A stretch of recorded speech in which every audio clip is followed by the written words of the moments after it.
Hello and welcome to more celebrations of reboot hiring. It's another one of my lives. And I'm super excited today to be joined by Kristjansson from 50 Skills. Welcome. Showing off Thank you, London Katrina. there. And what is that over your shoulder? Tower of London in the background here. Yeah. Amazing. What a view. I'm quite jealous actually. But this is I have a bookshelf instead. But thank you so much for coming and talking about this topic. I mean, creative, positive employee journeys and with the automation. But I want to know first, how did you get into the world of HR tech? Because your journey in is a little unusual, according to your LinkedIn profile. And I've been Yeah, like, great question. interesting stuff. So, how did you fall into our world? Well, I guess I kind of come from the startup world to begin with. So I've been working with so many different startups, building all sorts of Mm, companies. And you always had this kind of wanting to, of course, build your own and do your own thing. But I joined one of the mm, companies early on. They raised a lot of yeah. capital, and I think we were hiring something like I think it was 60 people in 8 months. So the company grew really fast. And I Oh, was wow. responsible for a lot of the processes in place. And there was so many things that we got completely wrong. And I think when you're in that position, you start to look for all the tools and things that are out there. And then when you Mm. don't find it, at the end of the day, you just go, well, maybe we should build that. And that's how it started. Was there a particular horror story? Did you like have an offer and then someone not start and dreadful things like that? Or you're not willing to share? No, I guess it's just like you often want things to work maybe in a particular way. And so it Mm, just never really kind of fit. The puzzle never really kind of came together in a way that you really wanted it to. So I guess that's the start of it all. But then, of course, it's also like um, when you start a business, it's not just an idea that starts on day one where you have it all figured out in the details. Like it's literally it's 10,000 questions, and hopefully you get most of them yeah. right. And that's how the business gets built. Yeah. And then change and adapt. And oh God, sorry. That was my dog landing on the very professional here at Collier Central. No worries, Um, no worries. it's all, he always has to join in. The trouble is he won't be able to get down now. So at some point I'll suddenly randomly down in the middle of a live on LinkedIn, as you do. But it's funny hearing you say that when we think about my own business journey. And like, I didn't even know I was going to write a book and ended up writing a book. And it was all just part of the, like, you listen to what people want and everything changes and adapts and flows. So, what does 50 Skills do? Where does it plug the gap and like Yeah, solve great, the problem, great really? questions. Is So I it for think the most TA? Is it simple, for HR? Who's it for? it's for all sorts of people. I think it really starts with you just think of any organization. You can frame it up in a way that they're all made up of different processes. And some of Yeah. those processes are processes that start with people. And it's Hmm. basically it starts with a person, and then there might be a ton of things that happen. It could be a range of tasks, it could be stakeholders, it could be documents, it could be human to human interactions, all sorts of things. And we call that a people Yeah. process.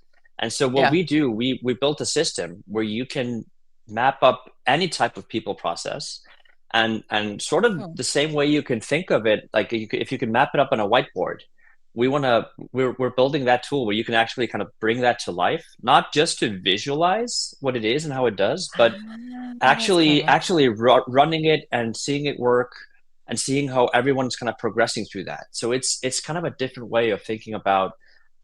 It's a tool for people in HR to get the things that Yeah. are in their head of how they do things like into an actual process, and Action then just run process. that and see it work. Yeah. I love that idea of taking it and just making it quite visual because most people are quite visual, aren't they? So it's easier for them to draw the problem and then like Absolutely. I And like that idea. yeah, absolutely. And I think like when you say HR and people in HR, like the thing is like because it's only people processes, you can get a Yeah. completely different view on those sorts of processes than like some sort of workflow builder out there. Because you can take Mm. a look at one person in the organization, you can see all the processes they've gone through. And so it gives this unparalleled overview of how you want things to kind of work and run around the org. Yeah. So how does that then relate back to the employee journey and their experiences they're coming through? I mean, we often, well, candidate experience is a hot topic in my world and TA, and that's a whole conversation, isn't it? Well, actually, we had that with Yeah. Steve Gard, but with the problems it creates. So how are you fixing that journey then for someone who's well, right at the beginning of the process, really, starts looking at a Yeah. company? How does it help with that That's a flow? Well, I would say with any process, I think, and you should often start with the experience of the people going through it. I think that's the right way. So Yeah. if you wonder about if it's a candidate applying, like what should be the dream experience for a candidate applying? Like when do they first hear about the company? How do they hear about it? Mm. For every interaction that takes place, like what's the information shared? Um, all the questions and answers, all the documents, all the things that kind of apply. It's like all the visits.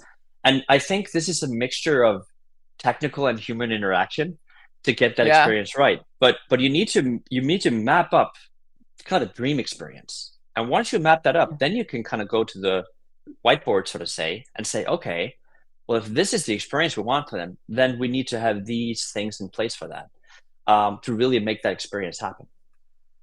So it's sort of stepping back out of the process and like looking at it from every perspective, isn't it? I think sometimes it's hard for people day to day to do that. Yeah, actually, do Absolutely. you have any tips on how they can do that? You must come up against that with people really want to but can't, just get overwhelmed. Because I mean, I especially know Yeah. with the talent acquisition, they're just so, actually, so is HR, to be fair, so overloaded at the moment. Yeah, of How can they do course. that And I think easily? yeah, and there's a couple of ways, and this is often referred to as the empty canvas problem, kind of similar to if you Hmm. open up a Hmm. spreadsheet and you know it can do a bunch of stuff, but like, well, how do you actually build this thing? And I think I there's feel like, that way about like PowerPoints right before I have to do a talk. It's like I just open it and yeah. go on. Yeah. What do I need to So do here? Yeah. yeah, so we obviously there's many ways to do it. So one way is to start with best practice examples, right? So Mm, depending on what kind of organization you are, depending on the size and the industry and all sorts of other factors, location, the experience might be different. The things that you're trying to get abroad. So you can have these best practices right away. You can walk people through mm, them, and they can see, oh, that's exactly what I'm looking for. Or there might be a small part of that they don't want, or it's different for their org, or it's more or less complicated. yeah. And then making sure that it's customizable so it can be adapted to whatever you're doing. That's the key. So basically just Yeah. taking a look at something great, using that, or iterating it towards what you need. That's one way of doing it. The other way Yeah. of doing it is to use AI as well to do it.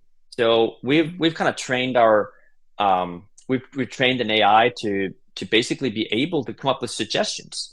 So maybe there isn't a template available, or you don't like the templates that you see. You could then mm, go, okay, like my organization is of this size. I'm this type of person. This is what I'm trying to get across. This is the experience that I want. What can I do here? And it's going to build out yeah. a suggestion on how that should be, and then you can basically use that or iterate it, continuously moving forward. So these are So some that takes methods. takes away that blank page, blank canvas problem. Yeah, That's a but good we're idea. but we're also but we're also like we don't want to be the only specialists doing this, right?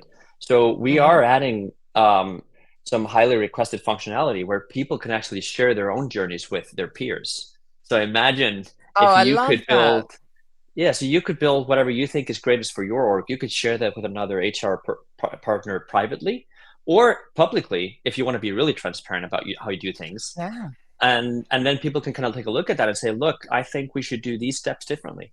And that's I a pretty really like that. interesting, It yeah, reminds me of the Miro boards where you can share the board and you can see other boards and other, because I do a lot of design thinking work. So seeing those yeah, other boards is always really, oh, wow, I hadn't thought of that game or that way of doing things. And oh, I love that. And also I think it would probably allow a bit more best practice where, yeah. But the difference here is that you don't just see the process high level. This goes into the hmm, details of like, what does it oh, yeah. say in the email? What is it? How Mm, is the like? How is everything really done? So it's not just like, okay, you have the Miro thing, mm. but then you kind of need to like build it up in all the applications. Like this Oh, is both.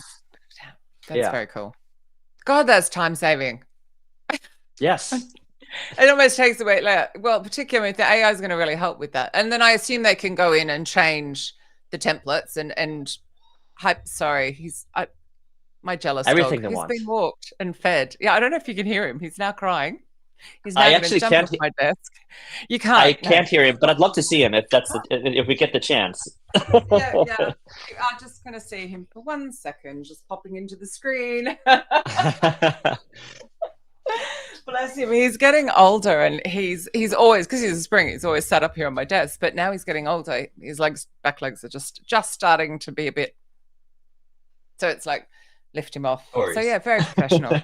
Um, no, I guess because I mean anyone who's heard me speak when I'm not lifting my dog up and down off the table, it has heard me talk about like the hyper personalization or just making sure that the messaging is relevant. Because I'm always concerned with any automation. And actually, I saw a survey earlier.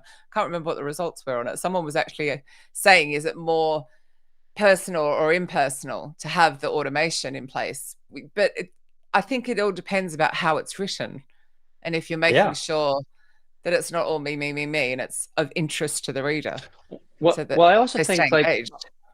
a process doesn't have to be fully automated for every step. So a process can say a process can say, look, like we were talking about earlier about like what's the perfect experience, and I think the perfect experience is a mixture of human interaction and like certain things being really nicely done in place. Yeah. And so I think like an action could be to notify a manager to really have a talk with someone about something to solve it. And then once that happens, it should trigger the next thing. And so it doesn't all have to be automated. That the automation is just an optional thing. I think TA, well, I keep saying talent acquisition because I do much more work with them than greater HR, but they'd love that just to chase managers for feedback. If you could message them hourly until they reply, that would be quite perfect, wouldn't it? But yeah, no, I love that. I love that you keep saying it's the human with the AI. I think when I was, shameless plug, here it is again. Oh, just in case anyone has missed my new book somehow. Some of the stuff I saw while writing that of like trying to automate, it was because obviously I was focused on talent acquisition, but automate AI out. And I'm not AI, talent acquisition out of the process. And I'm sure HR's finding the same thing. That AI is so high of mind with a lot of company leaders that they're kind of like, how can I automate this process and get rid of, which is crazy because people are weird and, CVs don't fall down from the sky, but it's quite reassuring to hear you saying it's the two together, they work together. That makes sense. I think that wasn't a question. It was more a point. Yeah, I think the best, you get best of both worlds when you kind of have people doing less admin work and more of the work that they want to be doing, which is this deep human connection with other people and the type of work they're doing. That's really what it's all about. And that's really hard to automate or replicate or remove.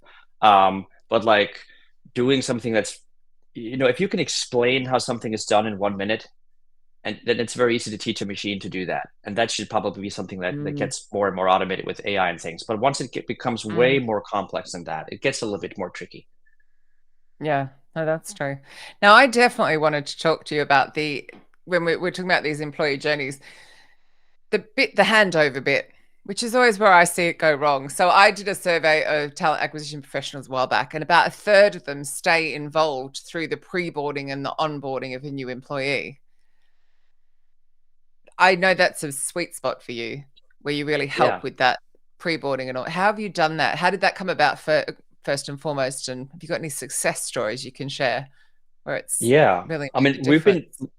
We've been helping employers do onboarding for years, probably like 6 or 7 years now. And I think, but we came out with a new product offering just over a year ago, which has really changed the way you can build that perfect experience. And so I think it's really about, first of all, when you are and people talk about this differently, right? But like pre-boarding all the things that happen before they start work, and then onboarding kind of the things that kind of, is that a 3-month period or a 6-month, or it depends on the customer, or just kind of everything you need to get done before they start. So I think this is a great example of things that you really need to kind of like either take a look at best practice examples or map out how you want it to be. But that typically includes things like the employer really knowing what the steps are. So like how does the job offer thing work? How does the contracting thing work? How does like all the typical questions that people are going to ask, like, are you prepared for them? And to answer them right away. And just by not having one of those things prepared, It's going to slow down a lot of things. It's going to have this wait period where you go to managers and back, and that really reduces the experience. The same thing when Yeah. it's time. People I like, remember that how they felt when they, particularly a big one I've come across quite a lot, which probably isn't quite what you're talking about, but technology not arriving. So, because yes, a lot of people work remote now. Or I was actually delivering a workshop ages ago, back when you could do them in person really, really easily. So it's probably like yeah, 4 or 5 years ago. One of the people in the room said he was still waiting for his laptop, and he'd been with the company maybe 6 or 7 weeks. But yeah, it was standard for that company to deliver the technology a week after the person started. yeah, And they kind of go, for a week, they can't do the work. yeah, Like that got changed, thank goodness. But you're kind of going, crazy stuff yeah. like But this that. is People want to get going. Yeah, but this is a great example of stuff that's really simple to automate, because this is really just a Hmm. matter of, okay, let's say you have someone that signs an offer letter or receives an offer letter and they've Hmm. approved it, or the contract, whichever you kind of feel is the Yeah, most, what is that moment where you say, oh, important. that person is kind of hired. Um, Yeah. you typically know at that date when they're going to start. So it's kind of like, Hmm. okay, what are the things that need to happen before that? And how do we run that process? And just by having like simple actions like X many days before someone starts, like Or give look a other tech. people things to do. Yeah, like give them Yeah. other things to do. And the people who are starting, like maybe if they have an option in what kind of equipment they want or need or whatever it might be, like make Mm. sure they fill some of those things out so that the whole things can kind of work smoothly. And that's some of Yeah. the most easiest things to set up, but that have like a really high return of just making sure that if someone starts, they kind of get like Hmm. really feel they're welcome, like everyone knows that they're starting and what they're doing Yes. and why they're there, and yeah, and get the things they need to do their job. There are, in my first book, The Robot Proof Recruiter, there are some examples of people like turning up on the first day. And this is from my friend network as well. I didn't even go out to the internet. I just asked my Yeah, friends, tell me about yeah. And they're like turning up, and the manager had left the week before, or nobody knew why they were there. They were left sitting in reception for hours. And it's just like, it's not yeah, excusable. I mean, I think like, obviously you're in London, where we both are. Well, I'm kind of on the border, but close enough. I'm down the river. The fact that I can stand on that train station now, if I was to come up and see you, and I would know exactly what time the train was going to come, I would know where the train was a lot of the time. And you're kind of going, why can't we have that with all of our processes? It yeah, seems crazy that there's still a lot of opaqueness in the world of HR and talent acquisition, which sounds like you're trying to solve, which is really cool. Now I'm going to do a shameless plug for you. Tomorrow, have you still got spaces before I do my shameless plug about your workshop? I didn't check before the podcast, but I'm sure we could squeeze someone in if they're really interested. You might have to sit on somebody's lap in a really professional, that sounded so bad way. But you're doing a workshop tomorrow, which was about CV screening, wasn't it? And automating some of the CV screening. So, because I Yes. have to ask my usual question, because I'm always concerned. Obviously, humans are biased, so you're not allowed to give me that, but humans are biased excuse. But how do you go about reducing any concerns that perhaps the algorithms or the technology is not matching well? Because anyone Yeah. who's heard me speak and knows, well, to be fair, I mean, reboot hiring, so much of that is about we can't even get the managers to say exactly who they need to hire, let alone the matching bit. So I'm kind of curious. Well, what are you covering in your workshop? And Yeah. What's it all about? So yes, yeah, we are doing a workshop tomorrow about how to use AI in the screening process. So basically, how do you yeah, build a people process that yeah, involves screening candidates using technology and AI? mm, And it kind of goes back to where I started with the experience part. Like, how do you want the experience to be? Like, what is the process you're looking to do? mm, And so, basically, to use AI in screening, you can actually do that 100 different ways, right? So, yeah, in some cases, you're only talking about the sifting part. You're only talking about, okay, I'm going to figure out who's definitely disqualified. Like, yeah, that could be one way to do it. Another way could be, okay, I want to give everyone a rating and a hmm, certain scale with certain criteria for each type of rating. And just like you would have a human recruiter follow certain instructions to make sure, okay, I have an application here. You know how to, in what bucket does Mhm. it fit, basically? Yeah. You can teach an AI to do that in a similar manner. And you can compare the results of what a human does or an AI. You can have the AI automatically progress people, or you can just see what the AI result is and then compare it to your recruiters and the Mm. work they do. And so obviously you Yeah. don't want to have a position where you have human recruiters being of a totally different opinion than the AI. You want there to be in sync, Similarity. and ideally like 100% in sync. At least you don't want to be in a position where you're disqualifying people who are qualified. So there's all these kind of Yeah, things that that's it's my important. concern because I'm hearing that's Yeah. happening, not necessarily with your technology, more like ATS parsing technology and stuff, which is a bit like, oh, Yeah. And the which just key makes it really here, hard for poor job seekers out there just going, oh my God. They want to yeah, know humans looked at it. That's the big thing for job seekers. yeah, but I mean, just like there can be, I mean, there can also be bias in humans reviewing it Of and course. mistakes made, just like you can in, Mm. that can definitely also happen when you're doing like a broken process, right? But the Mm-hmm. key in making that process is to make sure that both you have the process right and you have the prompts right. And you can put all sorts of bells and whistles here. You can Mm-hmm. have multiple AIs go over a single application, and if they disagree, you might then have a human review it. Like Ah, you can that's really good. brainstorm about different ways of doing this. So you kind of have, or if there's big range, or if there's uncertainties, whatever it might be, like you can really take as cautious Like step that. as you want to still Mm-hmm. save you a ton of time. Because what we're also seeing, I Mm-hmm. think you can, there's some research on this, like the number of applications that recruiters are getting Mm. are growing by a lot. And most of the Yeah. applicants are also using AI to kind of write those applications, and there's the Mm. CVs and everything. So it gets kind of tricky. I know It's the getting payback harder. is quite amusing. Yes. Because I sit here quite cynically kind of amused because I'm not on the receiving end of all of those applications. But it's like, my gosh, we've been spamming their inboxes for years and suddenly they're paying us back. I mean, I don't imagine that the number of people using AI to write the CV is that high, but they're incredibly difficult documents. So I can imagine that they're certainly getting some help Yeah. because they are just, I found it again amusing but not because it was just such a horrific time, but when there was such reductions in workforce, apparently I'm not meant to say when loads of recruiters were fired in 2020, but when they were, and I'm sort of saying, what about your own profiles? How are you going to get a job? Like, you look at CVs all day and your LinkedIn profile isn't complete. Like, that people look at this. We find it hard and we look at them all day. I think it's not surprising that people are seeking some help to write them.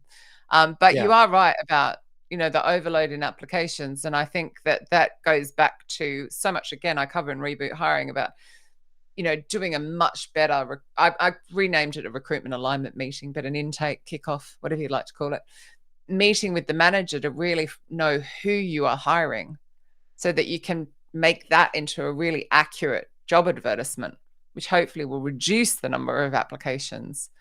And then good knockout questions, of course. The I better mean, that meeting is. yeah, that's you Sorry. spot on. Like, why are you hiring someone? Mm. I think it's the key one. And I think like Yes. if you have a really good hiring approval process, you can Mm. really like, did someone leave? Was someone fired? Is there extra load? Are we doing some changes? Like, Yeah. there's a reason for a job posting going out there. Mm-hmm. And when the job posting goes out there, like it's also common that people kind of put up the job descriptions of like what kind of backgrounds they think people should have. But like I think Mm. it's often way more fruitful to really talk about the impact you want people to have. Like what are they What actually problem supposed to are do they in going the to first, solve?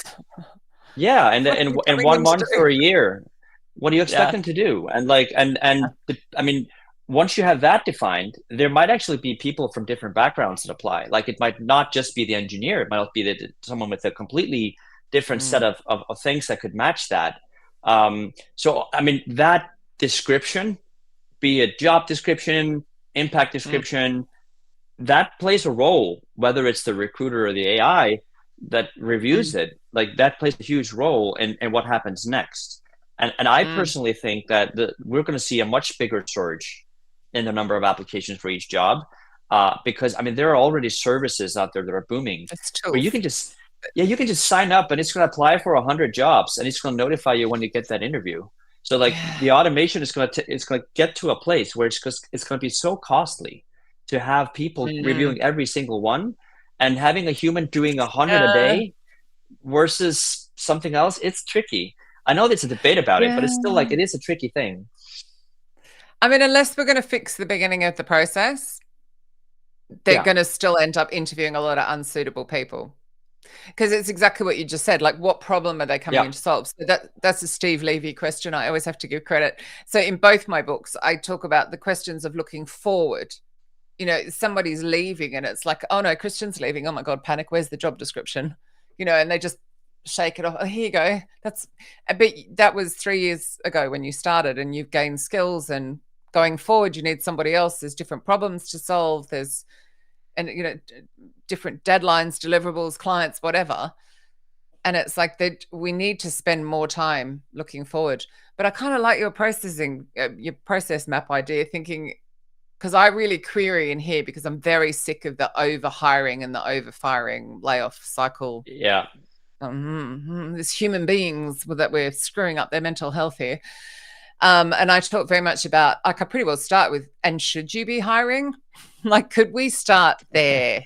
Like, let's just take a breath, you know, just actually, and then is there somebody internal that you could perhaps move into this role to retain and then backfill? yeah. And like, I do start with a lot of questions and queries about that, because I just don't think if I get what you're saying, and I do think it's going to happen. And I've already seen evidence of companies trying to fully automate so that they can just go, well, here's the job and in comes application, here's an interview. Then you're going to end up with managers interviewing unsuitable people. And then because they'll have got rid of talent acquisition, they'll be out using agency as well, which will add even more expense to the time.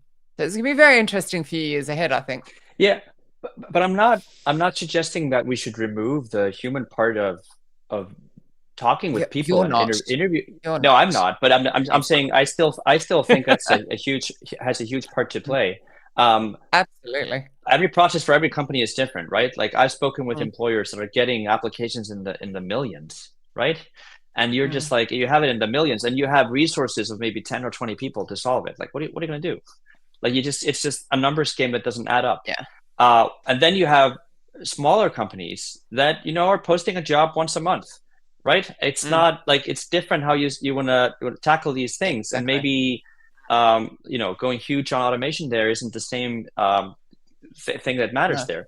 But it's still like it is an interesting subject, and I also think like just where did this come from? Like if you just go back in time, Mm. like you're like people would put like a poster in the window, and they'd just queue up, and the Yeah. first person that kind of was qualified would just like you're hired, and the rest would go home. Like that's kind of how it started, Yeah. and now it's like this completely different world that we live in, which is still No. progressing. Yeah, but I think where we've got to this point though, that there's so much technology in the way that we've really forgotten about the human beings. I know we talk about candidate experience, and it's really, really cool that there are now tools that will measure it. But it was very interesting when I wrote edition one. So my first book, The Robot Proof Recruiter, and my dad was reading it. And my dad messaged me, and it's now in addition to this little story. And he said, because it came out in his 90th birthday. So we were talking. And the way I didn't put it in the second edition, the way he worded it, because it was like, oh my God, things have changed. So I just can't talk like that. But he was working for Tip Top Bakeries in Australia, and he was hiring a clerk. And I don't think that's what he called it. He used a very sexist feminist term or feminine term. And he said, but he knew that he had to reject everybody properly because he knew that they would buy bread, and that if he didn't, they would buy another company's bread. And it was like he knew about that correlation back then, but somewhere we've forgotten with Yeah. that. No, So I I think kind of you like, sh- yeah, you you I like the idea that your process could remind people there are humans here. We need to no, remember. We absolutely. need to get back to everybody. We need to close them out. Yeah, and I 100%. And I think the experience is not just Mm. about the people who receive that interview or who get Mm. hired. Mm. You have to really think about all the people in that Other process and people make who sure don't. that absolutely. And like, what is it? I mean, Mm. they're really, it's you're kind of exposing yourself when you're applying for a job. It's a hard Hmm. place to be at, and it's Yeah. yeah.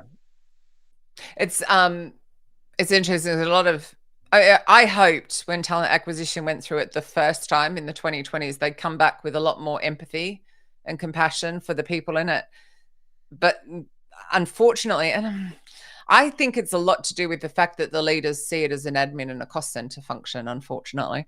But they haven't necessarily done that. And now there's a lot again who are going through the process again because they've had a second round of layoffs who are looking for work and experiencing it. And some of the horror stories I get in my inbox from my TA leads and just going, it's just crazy out there, some of the stuff they're Yeah. experiencing.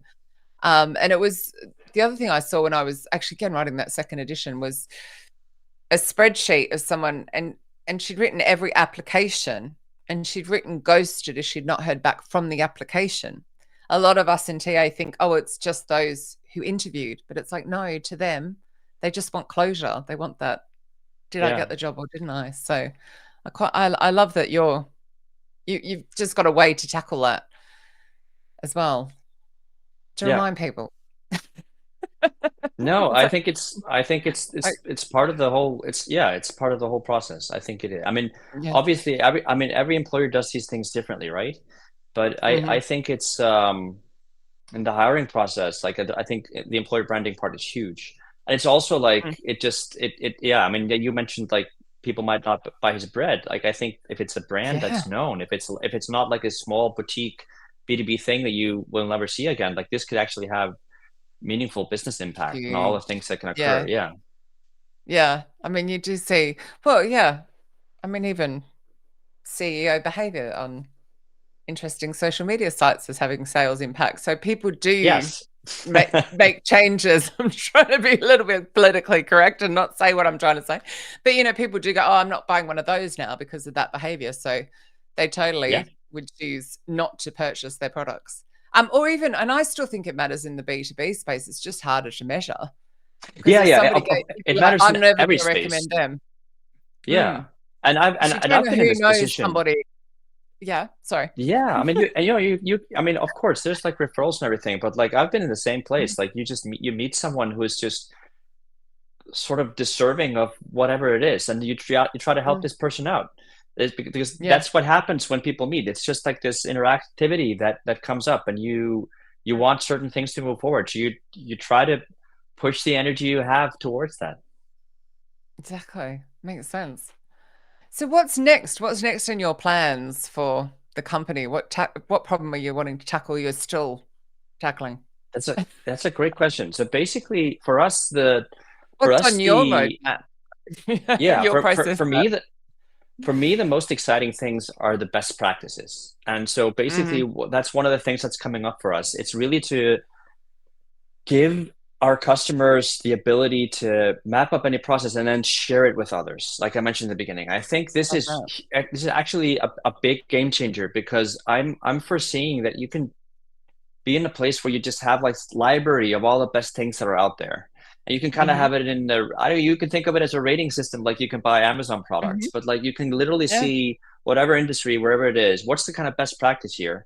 And I think if Mm, we get I to a like that. place where some of the people in TA and in HR in general can actually Mhm. share those things, we'll have a community powered templates because we're not the experts, right? Like Mm-mm. we're getting help from customers and others to build these things, and I'm sure we have some Yeah. ideas on what's smart, but like the beauty is kind of when you see the depths of the problems that people are solving, which is Mm. impossible to see unless you're trying to solve it on your own. And Unless you so for use it. me, that's kind of the part that I'm really excited about. It's just to turn on that enablement and Mm. then start to get that out in the world. And also, I'm hoping that because we're talking about, there's so many people talking about transparency, right? Like, how do we Hmm. actually do things? Being able, like, this might not apply for every process, but for a lot of processes, like, I think there should be more transparency about how things are Agreed. done. And this Agreed. is like just sharing it, and It you can, builds anyone can trust, see doesn't it. it? Yeah. And Builds trust. sometimes it's for employees, sometimes it's for externally. And Mm. it could be for everything from ranging from a recruiting process to um, complaints that come in to whatever it might be. Yeah. Like you can really just that Getting a transparency check part. before you start. Yeah. And so it's just For like onboarding and it's all of like that. Yeah, I love it. yeah, and the onboarding, like every person that goes through an onboarding process, like Mm. you should You should have know where a you're at process in in the process, right? As yes, well. and you should ask. Like you should Mm, ask about the experience for every person that goes through it, mm, and you should evaluate if the feedback you get is of like if it's like valuable, if it's meaningful. You go, mhm. okay, this person is right. Like we're not doing this part well enough. Then you do that iteration, and it Yeah. becomes better for the next person coming in. And as long as it's easy to make those iterations, like Mhm. as long as it's just like a click through play, like kind of like playing with a spreadsheet, like it becomes People can make manageable. it. Yeah. Yeah, and that really empowers people. So that's the kind of stuff that yeah. You're reminding me, I was talking to one of my mentees last year before, can't remember. And she was talking about that they have these two panels of interviews with five people on them, and the second one is all of these really senior people. And I kept going, why? Like, why? And it turned out it was like a historic thing, and she was able to get rid of the second one because it was totally not Yeah. necessary. And plus the cost to the company, and it was delaying everything, and they were losing people. And because by either just stepping back and querying in that instance, or by having your processes mapped out, you can suddenly go, why do we have that in place? Like who decided that? And it will be somebody who's probably left the organization, thought it was a great idea once. And you can end up with all of these obstacles that just stop you from any process, that are just What? historical Yeah. weirdness that appeared one day, and somebody went, oh, that's a great idea. And you're like, hang on, no, make it easier, save time. 100%. I know. I also just think it's like, I don't know, like a lot of organizations, they only map up like their core heart of the core process they have, like how they make Mm-hmm. revenues or something, and everything else is kind of missing. And it's in people's heads, right? And they just don't think Mm-hmm. it's cost effective or not to build them up. But I actually am on the complete opposite side. I think we should try to get all of our people to map up how they're doing things, because Mm-hmm. that's actually when you can start to have a dialogue around if you want to do it differently, if you want to improve it. And like when you're working in an organization that's like highly productive, it's so interesting that that actually makes you become more Knows what they're productive doing. as well.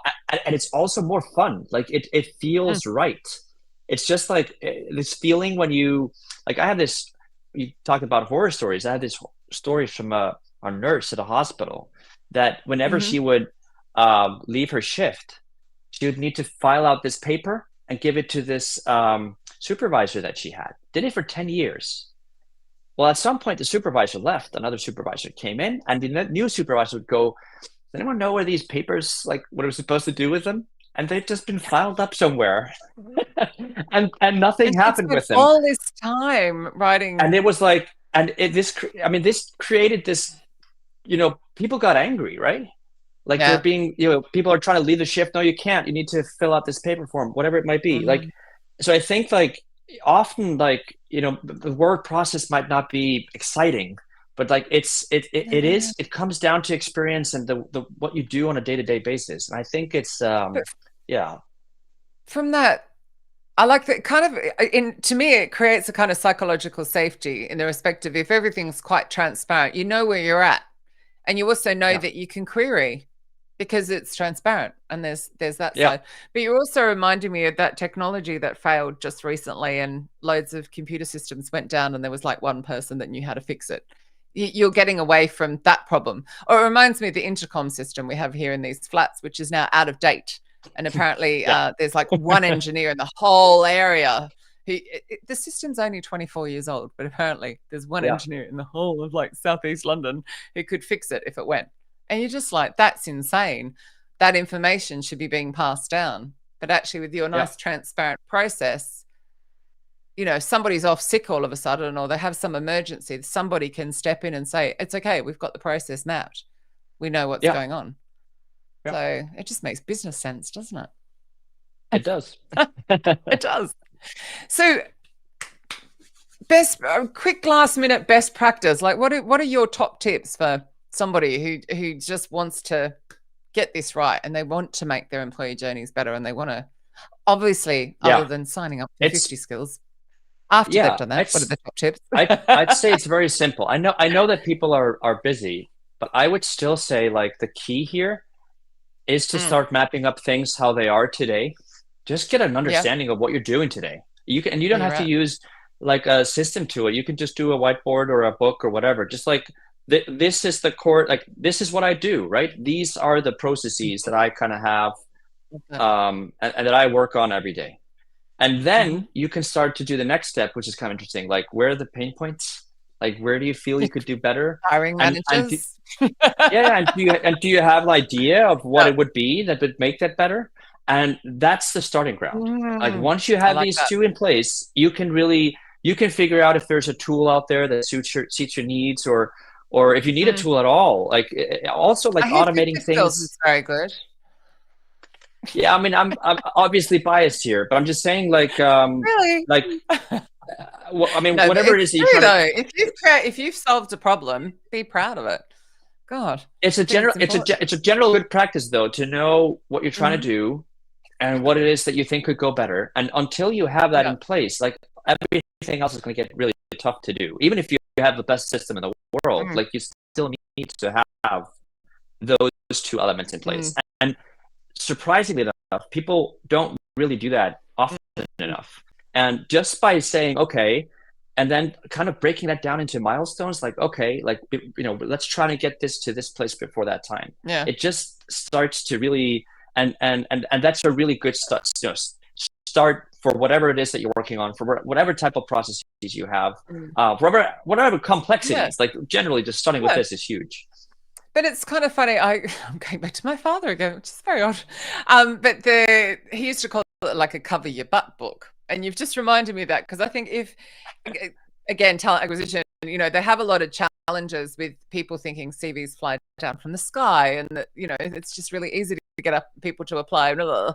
If they actually mapped out what they do, and then where it goes wrong, I mean, that would be a great starting point to have a conversation about, what we need to automate this process. We need help to fix this because this is what we do. We don't just sit Yeah, here like, sieving CVs all day. There's a lot more to it. And yeah. I think, yeah, maybe they should actually just get a notebook and start writing it down for a first start. I think it's a great idea. Um, if people wish to talk to you though, obviously, what can I Yeah, give them your LinkedIn? Is that the best they can go to the place? LinkedIn. Yeah. They can go to our website. We're very transparent with everything. Like our products and everything is just you can buy a 1 month on pricing and try it out, and you don't like it, it's gone. Oh, Or you that's can, cool. yeah, it's all very transparent. But it's typically Just best to so talk with our refreshing. I team. hate it when you go to those sites and you just want a simple thing like approximately how Yeah, much, and you can't say. I like that. That's yeah. cool. So it's very clear. It's just based on how much it's used. But I'll give it people a warning. Typically, when you start using it, you start to like it, and you want to use it more. So that's kind of how it works. But It's we're addictive. trying to. Yeah, but we're trying to work with, I mean, our commitment is to try and build something that should have a 10 to 1 cost benefit. So it should never feel Oh, I love like that. you're kind of, yeah, so it shouldn't feel like you're wasting anything by doing it. That's really the structure and what we're trying to aim for. Obviously, some Mhm. processes are more beneficial than others, but still, that's kind of the company focus on what we Yeah, hope but to it's solve like, with this. yeah, you're trying to create ease, aren't you? Transparency and Yeah, ease, and really, and then the knock on impact of that is so enormous. That yeah, human centered, and yeah, I love it. It's been so good to talk to you. Thank you so yeah. much for coming on and Likewise, chatting. Katrina. Right, I've got a. Oh, there it is. I always lose the button. It's got quite small. And I used to use this years ago. It was a big button. Thanks Yeah. again. Thanks so much, Katrina. Thanks for talking.